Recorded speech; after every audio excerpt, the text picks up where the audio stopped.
भारतात असलेल्या विविधतेमुळे इथली खाद्य संस्कृती ही रंजक आहे। पश्चिमात देशात सगळ्या पदार्थांमध्ये कर्बोदक म्हणून ब्रेडचा सर्रास वापर होताना आढळतो, पण भारतात वेगवेगळ्या ठिकाणी वेगवेगळ्या पदार्थांमधून कर्बोदकचे सेवन केले जाते। उदाहरणार्थ कुठे गव्हाची पोळी, कुठे मैद्याची रोटी, कुठे गव्हाची बाटी, तर कुठे तांदळाचे डोसे। या ज्वारी बाजरीची ही भाकरी खाल्ली जाते।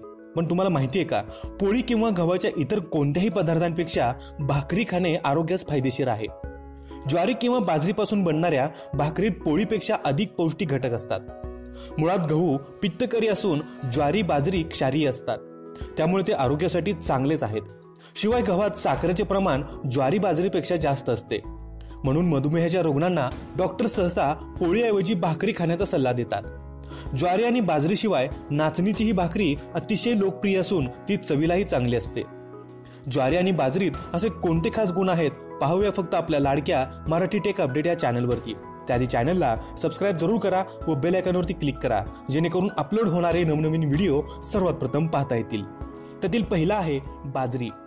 बाजरीत मैद्याचे प्रमाण जास्त असते, तसेच त्यात ओमेगा 3 नावाचा घटक असतो, ज्यामुळे हृदयविकार, मधुमेह, संधिवात इत्यादी आजारांवर मात करता येते।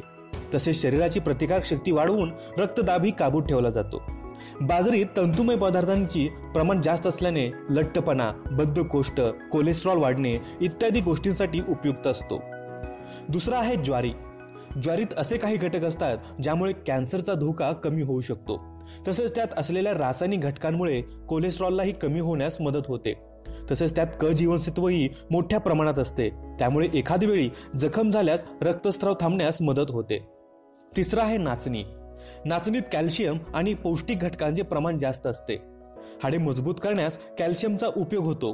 नाचणीमुळे खाल्लेल्या घटकांचे शरीरात नीट विघटन होऊन त्यात जास्तीत जास्त पौष्टिक घटके शरीराला मिळतात। तसेच गाठ येणे, रक्तवाहिन्यांना सूज येणे यांसारखे प्रकार नाचणीमुळे टाळले जातात। अशा प्रकारे वरील सर्व कारणांमुळे पोळीऐवजी भाकरी आरोग्यात चांगली असे म्हटले जाते।